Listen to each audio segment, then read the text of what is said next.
questionamentos básicos que para a gente que está dentro da ciência são muito óbvios, para as pessoas que não têm a educação científica, eles inexistem.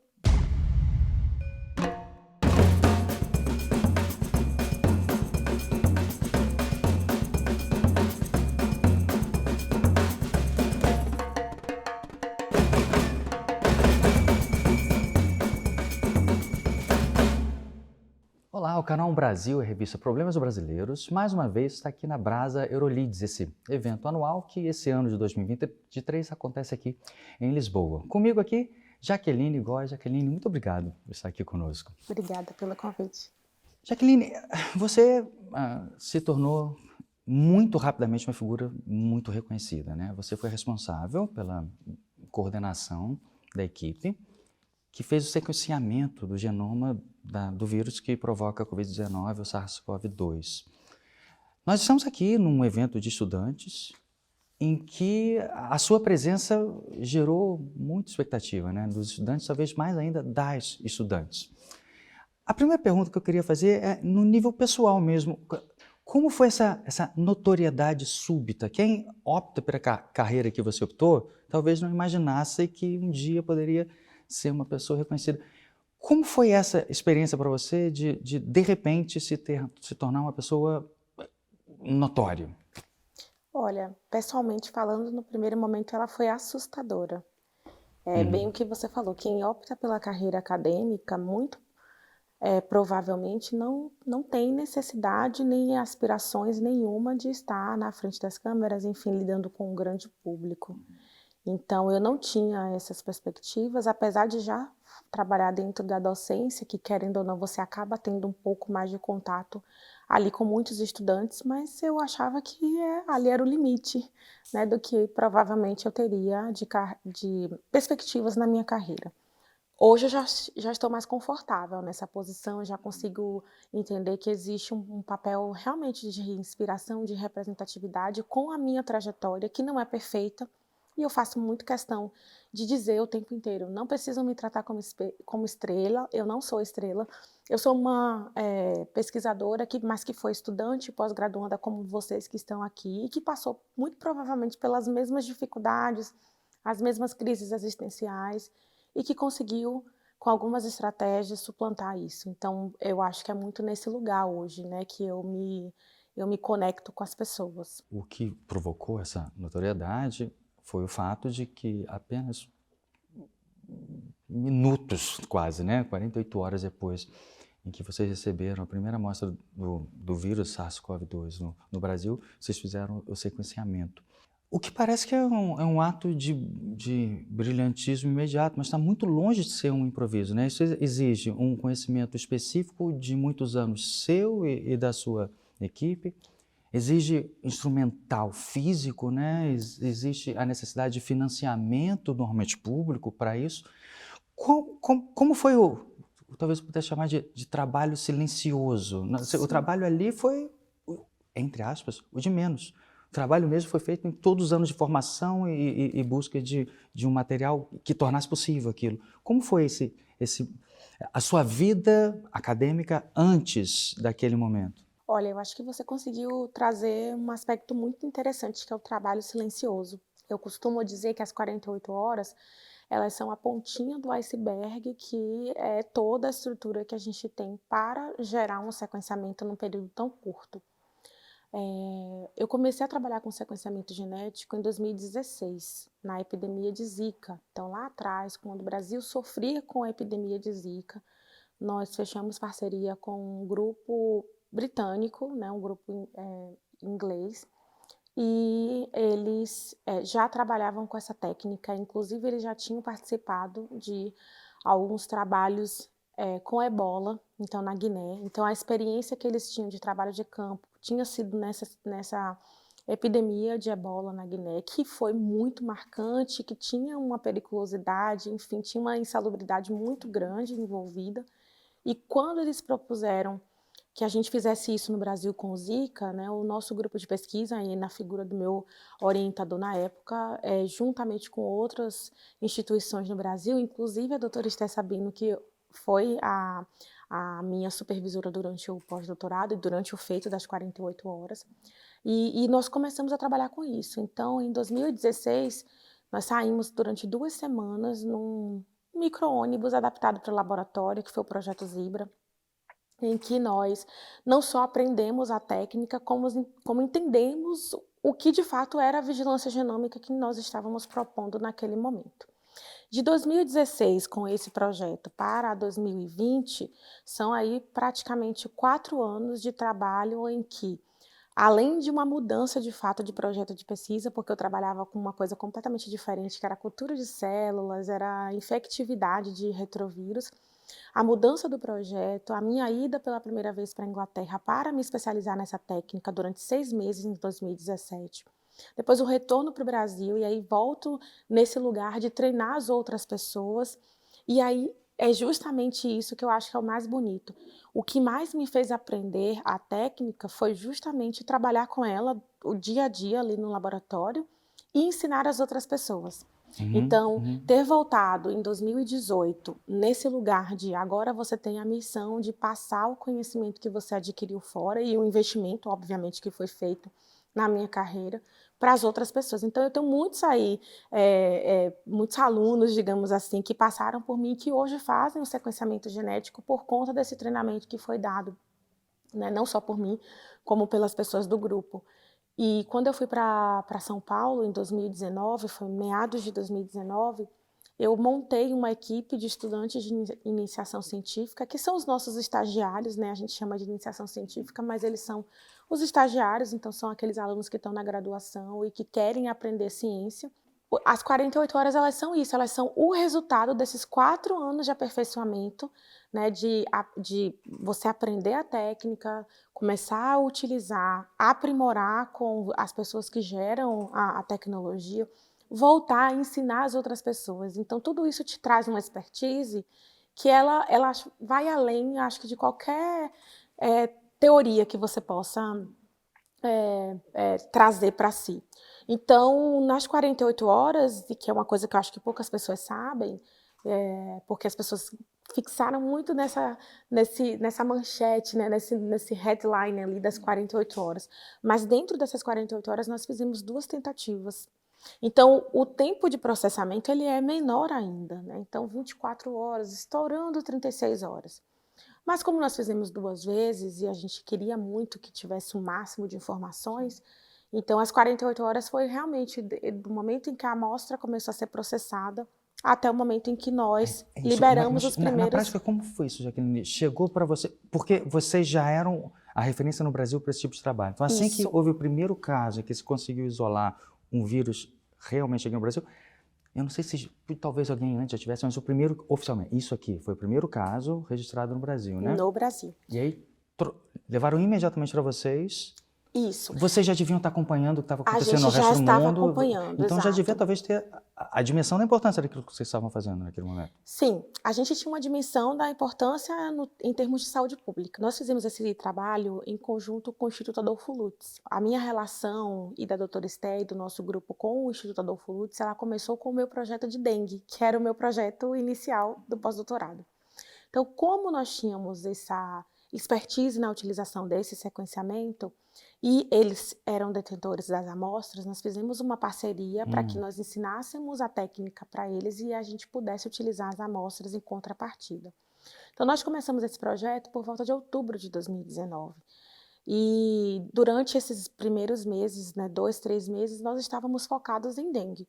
Mas, a partir de janeiro de 2020, a gente começou a acompanhar o que estava acontecendo no continente asiático e aí depois na Europa. Como nós temos parceiros na Inglaterra, que são os mesmos parceiros que nos ensinaram a técnica e que utilizam essa técnica até hoje, nós estávamos em constante comunicação e troca mesmo assim de protocolos, de informações, para que a possibilidade do vírus chegar aqui fosse realmente logo absorvida pelo nosso grupo.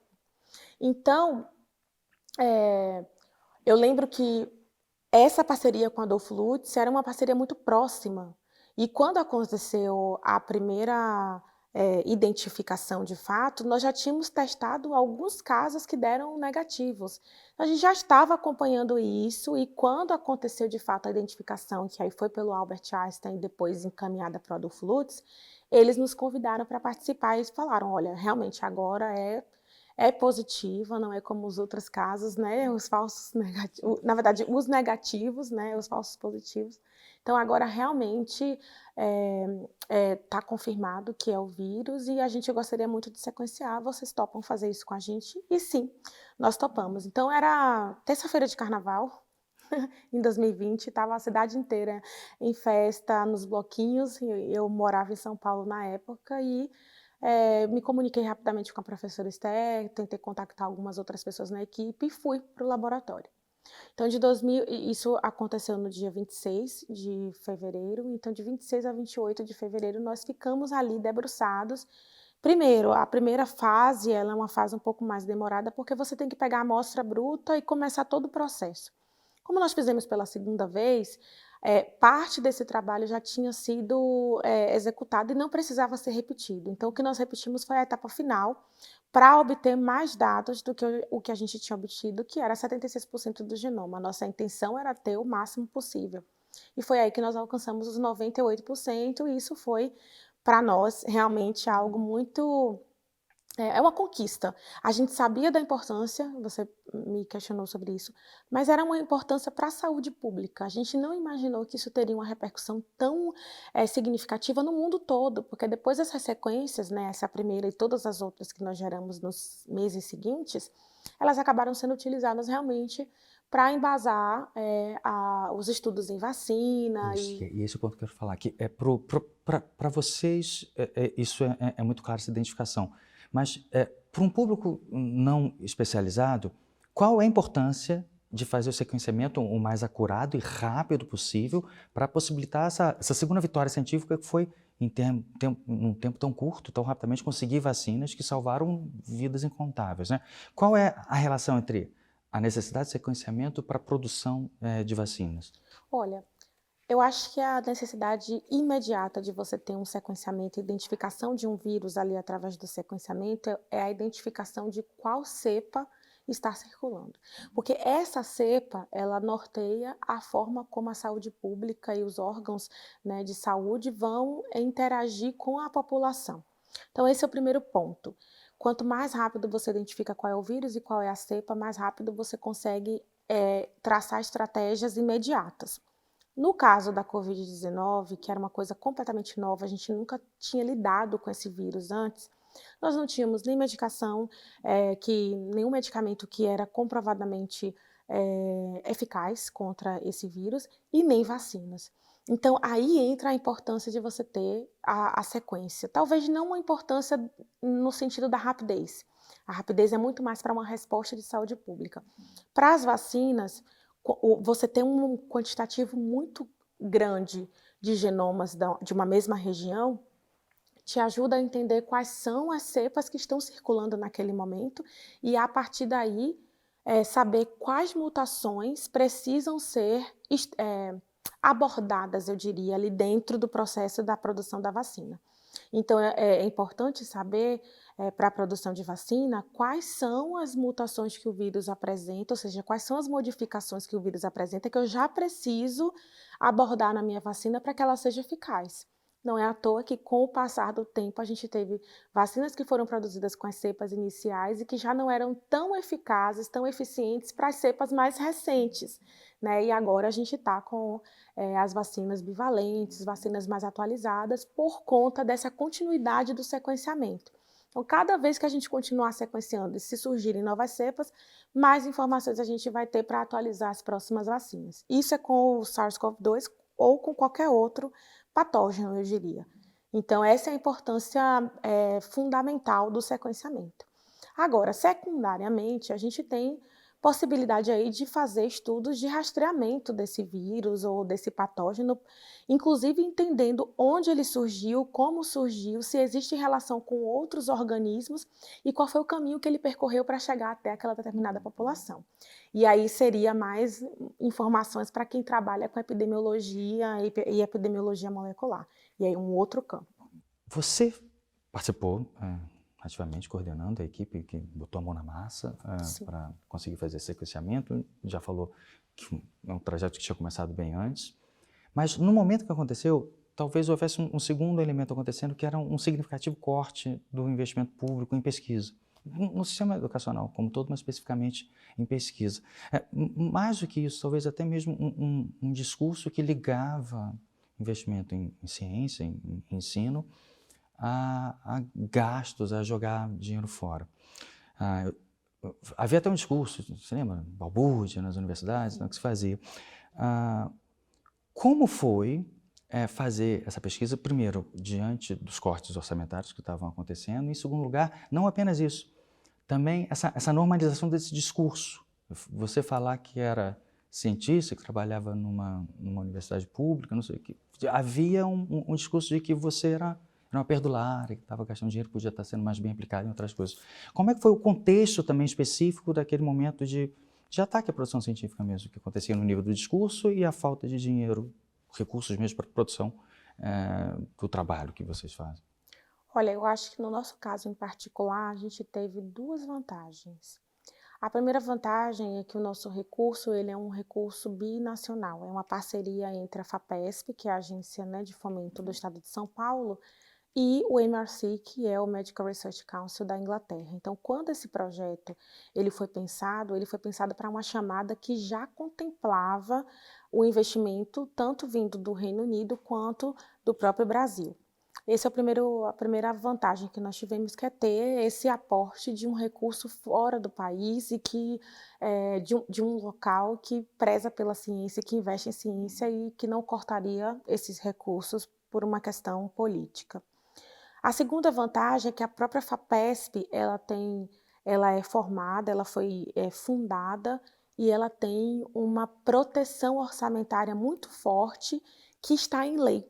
Então, diferente das outras FAPs, que dependem extremamente do governo federal, a FAPESP ela depende muito mais do orçamento do Estado. E esse orçamento é protegido por leis que, obviamente, são muito mais difíceis de serem derrubadas, de serem mudadas. Então, a gente tinha aquele ambiente de proteção do orçamento que permitiu que a gente continuasse fazendo a pesquisa, mesmo com os cortes.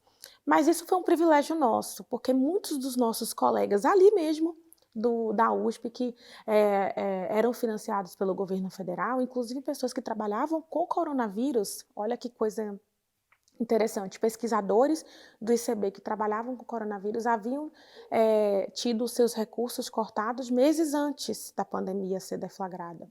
Então, por aí a gente tira que, muito provavelmente, esses pesquisadores que estudavam o coronavírus teriam tido um impacto muito significativo se durante 3 a 4 meses, que foi o período entre o corte e a epidemia, de fato, chegar até as populações mais emergentes, a gente perdeu esse conhecimento de 3 meses. E em ciência, tempo conta muito. Tanto para você ter um resultado rápido, quanto para você desenvolver algum tipo de estudo. Então, quando você interrompe uma pesquisa, obviamente você está interrompendo uma linha de raciocínio que, para ser retomada, vai precisar de um tempo muito Exige maior. não só dinheiro, mas constância, né? Constância, exato. Então, assim, eu digo que nós tivemos o privilégio, né, tivemos a vantagem de ter essa proteção orçamentária, e isso facilitou o nosso trabalho, não só quando a gente identificou os primeiros casos, como os meses seguintes, mas muitos outros grupos de pesquisa, infelizmente, não tinham condição. Eu acho que essa coisa do colocar a qualidade de pessoas que fazem balbúrdia na universidade, ela vem de um lugar de pessoas que não frequentaram a universidade. Né? Isso, assim, isso é cômico, né? É trágico, né? Mas é cômico no sentido de que quem está na universidade sabe que não é assim que funciona, né? Há plantações de determinadas ervas, é que as pessoas fazem, têm comportamentos lascivos nas universidades. Existem casos isolados e específicos que existem em qualquer lugar, não apenas nas universidades públicas. Mas a universidade pública ela é uma das grandes produtoras científicas do país. E eu acho que a pessoa ou o grupo de pessoas que traz essa informação a público é porque nunca esteve, né, nesses ambientes acadêmicos, que são ambientes que, enfim, produzem aí ciência, não estou falando não apenas da área da saúde, produzem ciência na economia, nas humanidades, nas exatas, e que é quem sustenta o conhecimento do país. Então, É um contexto maior também, que é essa. A gente até conversava um pouquinho aqui antes do início da nossa conversa, que era sobre os efeitos talvez nocivos, efeitos sociais mesmo, do negacionismo, dessa cultura negacionista que se já estabeleceu. Eu já vi numa entrevista, não sei se eu li ou vi você falar, uma frase sua, que é: nossa população não foi estimulada a pensar cientificamente, né? E esse movimento negacionista talvez tenha se aproveitado dessa falha educacional anterior para se tornar aparentemente mais convincente para essas pessoas, né?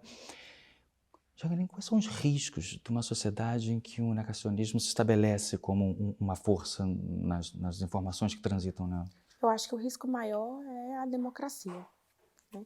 A democracia ela é uma instituição muito frágil e a gente passa por situações em que a gente pode perder o processo democrático, a gente pode perder um Estado democrático por conta de uma insurgência popular que vem pautada nessa falta de senso crítico e, obviamente, de um aproveitamento de pessoas ou um grupo de pessoa ou um grupo de pessoas que se utiliza dessa ignorância. Eu vou usar esse termo no sentido No mais sentido neutro, literal, o ignorância, mais não neutro, saber, não ter de tido não conhecimento. ter o conhecimento. Então, quando eu falo que a nossa população não foi ensinada a pensar cientificamente, é porque na nossa base escolar a gente não tem ou não tinha, e eu acho que agora está sendo retomado isso, a gente não tinha o pensamento crítico científico para que munisse essas pessoas de, ao receberem uma notícia falsa sobre determinada doença, conseguir fazer uma análise do tipo: será que isso daqui tem sentido? Qual foi a fonte? Questionamentos básicos que para a gente que está dentro da ciência são muito óbvios, para as pessoas que não têm a educação científica, eles inexistem. E por inexistirem, obviamente, as pessoas fazem uma leitura muito dinâmica, na maioria das vezes, captam algumas informações que fazem parte do seu dia a dia, do seu universo, e acreditam naquilo que está ali exposto. Então, eu vou falar de um exemplo aqui muito simples, que é a ação do alho como protetor para sintomas graves da Covid. Isso nunca foi provado.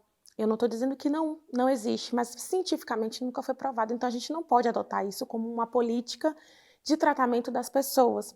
E eu recebi, inclusive na minha família, muitas correntes, e inclusive essas correntes elas vinham com uma estrutura que é uma estrutura que convence muito, porque você traz o nome de um renomado médico ou especialista na área, e você fala sobre várias propriedades que são verdadeiras, né, daquela substância ou do alho, de certa forma, e aí no final você fala que esse alho ele serve porque ele aumenta a acidez no trato respiratório, que por isso ele consegue combater o vírus, sendo que isso não é provado cientificamente. Então é muito fácil para quem não tem esse senso crítico acreditar, porque ali a fake news ela vem primeiro maquiada com muitas verdades, e aí o ponto focal é uma mentira, que a pessoa não consegue perceber porque ela já leu muitas verdades, então ela vai sendo convencida de que aquela informação que está ali embutida é uma verdade também. Isso é muito, eu diria que isso é muito sujo, mas isso aconteceu com uma frequência, e não só uma frequência, mas numa escala enorme no Brasil, né? E aí, com isso, obviamente, a gente tem pessoas que até hoje acreditam que elas foram curadas porque elas fizeram uma batida de alho, algo do tipo. Isso eu estou falando de um exemplo muito simples, para não falar de outras coisas mais graves, né, que a gente viveu aí, inclusive de populações que consumiram medicamentos e hoje são resistentes, e a gente tem outras doenças associadas a essa resistência, como foi o caso da ivermectina. Então, pensando nesse contexto, no quanto que as pessoas conseguem ser manipuladas de forma fácil por não terem esse senso crítico, a democracia ela entra em dúvida muito fácil, muito rapidamente, por essas mesmas pessoas, porque elas são convencidas pelo mesmo grupo e elas acabam recebendo essas mensagens que não são subliminares, na verdade elas são extremamente rasas e diretas ali, mas elas vão convencendo paulatinamente e acabam convertendo essas pessoas a uma espécie de seita, não sei se poderia usar essa palavra, mas eu acho que é quase uma seita, que é o negacionismo, especialmente no Brasil. E eu havia falado no iniciozinho que o negacionismo do Brasil ele é um pouco diferente do que a gente vê na Europa, aqui na Europa, nos Estados Unidos, porque na Europa e nos Estados Unidos o negacionismo ele vem de pessoas que conseguem ler, né? Conseguem entender, interpretar um texto, digamos assim. Não significa que elas tenham a capacidade de interpretar aquilo cientificamente, o que é, na maioria das vezes, a grande dificuldade, é de ler uma revisão, de ler um artigo, e não conseguir perceber que ali tem falhas científicas, do método científico. Então, ela lê, interpreta e acredita que aquele estudo ele tem relevância científica e, obviamente, ele vai trazer o negacionismo, ele nasce dali. No Brasil não é assim. No Brasil é alguém que propaga uma ideia inicial que não é verdadeira, mas que consegue, através da conversão mesmo no efeito manada, abarcar todos os outros sem uma reflexão crítica sobre aquilo. Então, é essa balança, né, entre o que a gente consegue fazer e o que a gente consegue suportar. Né? O Brasil foi um dos países mais afetados pela doença, apesar de ter uma série de elementos já colocados no Brasil que talvez pudesse fazer com que a reação fosse mais eficaz. O que eu quero dizer com isso? Por exemplo, quando as vacinas chegaram, o Brasil tinha, em grande medida ainda tem, um dos melhores sistemas de imunização do mundo e certamente entre os países de economia comparável. O Brasil tem um sistema nacional de troca de... Tem, mas enfim, estava abalado, que é o SUS. Ainda assim, o Brasil, que tem 2,7% da população mundial, mais de 10% das pessoas que morreram por Covid-19 no mundo foram no Brasil. A gente está falando de 700 mil pessoas, todo mundo, eu, você, todo mundo que está nos vendo, conhece alguém próximo, talvez parentes, que perderam a vida ou tiveram circunstâncias da vida muito afetadas pelas sequelas que essa doença muito frequentemente deixou nas pessoas. Por que o Brasil fracassou? Você talvez já tenha dado um dos aspectos, né, que é um discurso negacionista aplicado a divulgar informações falsas. Mas foi só isso? Porque não dá para chamar isso de outra coisa que não tenha sido fracasso. 600 mil pessoas tendo morrido no Brasil. Eu acho que a gente, no Brasil, eu posso até ser leviana, talvez, de trazer um aspecto unicamente social. Né? Nós não temos estudos científicos de base para mostrar se existia alguma questão genética intrínseca da população que possa ter facilitado, que possa justificar essa quantidade de mortes, né, de óbitos pela Covid-19. Mas eu acho que eu trago aqui, excluindo essa possibilidade, dois aspectos, que é o aspecto, primeiro, do sucateamento do nosso sistema único de saúde. Mais de 60% da nossa população tem única e exclusivamente o SUS como método de assistência à saúde. Isso faz com que essas pessoas elas procurem inicialmente o SUS, elas não têm outros planos privados. Então é o SUS que tem que abarcar mais de 60% da população e para algumas respostas, mesmo que você tenha um plano privado, é o SUS quem vai atender. E aí o SUS eu não estou falando só de atenção primária, a gente tem toda a cadeia de vigilância, toda a cadeia de educação, toda a cadeia de produção de insumos, de vacinas e distribuição de medicamentos dentro do SUS. Então, quando você sucateia esse sistema de saúde, que é único, né, e pretende ser universal, obviamente você começa a ter uma fragilidade ali no sistema para uma situação como foi a da pandemia de Covid-19, que precisava de um aporte muito grande desse sistema de saúde. A segunda questão é a institucionalização das fake news. Então, eu vejo esses dois aspectos. Cientificamente, eu não consigo te dizer com precisão que, de repente, teria uma outra questão genética, enfim, ou até epigenética envolvida, porque não temos estudos para isso, para afirmar tal coisa, então eu consigo ver esses dois aspectos. É possível que existam outros, mas que ainda não estão elucidados e que aí ao longo do tempo a gente vai acabar descobrindo. Você mencionou essa forma de divulgar informações de um determinado grupo interessado. Você, inclusive, participa de um grupo internacional a convite até mesmo da Organização das Nações Unidas, que é a equipe Halo, né? Que é uma equipe de cientistas, pessoas renomadas, que utilizam os mesmos meios de comunicação e talvez até as mesmas formas de comunicar, né? Ou seja, se as notícias, a desinformação se propaga através de determinados meios, respondamos nesses mesmos meios com um linguajar que possa ser compreendido por aquelas pessoas. Como é fazer esse trabalho? Eu já vi você falar também que, ao fazer esse trabalho, talvez, em parte, você já soubesse que poderia haver uma reação dos, como a gente chama de haters, agora, né? Mas o que me deixou um pouco surpreso foi que você encontrou incompreensão até em colegas seus, né? Que acharam que ciência não é assim, não se faz isso, você não deve estar falando dessa maneira para as pessoas. Qual a importância do que você já faz através da equipe Halo, dessa iniciativa de, através dos mesmos meios, combater a desinformação? E qual é o que você acha que foi a recepção de você ter topado fazer, você e muitas outras cientistas do mundo terem participado dessa iniciativa e estarem participando? Não acabou, continua existindo. Isso, ainda existe. Olha, eu acho que a equipe Halo, ela realmente foi criada nessa perspectiva de utilizar as mesmas plataformas que são utilizadas para a propagação das fake news, para que a gente possa combatê-las, né? E aí ela nasceu como essa equipe que buscou trazer confiança em relação à vacina para o SARS-CoV-2, que na época a gente tinha uma dificuldade muito grande de aceitação das vacinas, né? Existia uma atmosfera de que as vacinas elas não eram seguras, que elas vinham com chips ou um milhão de outras coisas, que foram também fake news criadas para amedrontar a população. Então, a gente nasceu com essa perspectiva. Então, quando eu fui convidada para trabalhar junto dentro da equipe e outros profissionais da área da saúde, com a perspectiva de trazer informações confiáveis sobre vacinas, de um modo geral, e aí sobre a vacina de SARS-CoV-2 naquele momento. Mas é uma experiência muito gratificante e interessante, porque você vê o resultado prático, né, assim, daquela atuação muito rapidamente.